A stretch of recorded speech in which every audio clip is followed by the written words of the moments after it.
এটা আমাদের দিল্লি দুদিন আগের ঘটনা। ঘটনাটা দেখুন, কত বড় নির্লজ্জ না হলে এই ধরনের মানসিক ভারসাম্যহীন ব্যবহার করতে পারে। দেখুন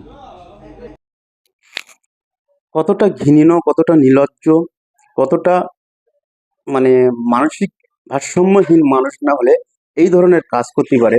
এটা ভাবলেই নিজেকে অনেক খারাপ লাগে।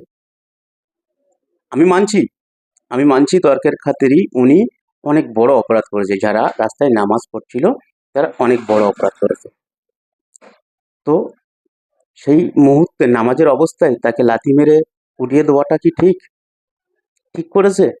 নামাজের পরে তো তাদের অ্যারেস্ট করতেই পারতো, অ্যারেস্ট করে থানায় নিয়ে যেতে পারতো, থানায় নিয়ে গিয়ে যাবজ্জীবন জেল দিতে পারতো, বড়জোর অনেক বেশি অপরাধ করে তাদেরকে ফাঁসিতে ঝুলিয়ে দিতে পারতো। তাও মানুষ এত কথা বলতো না।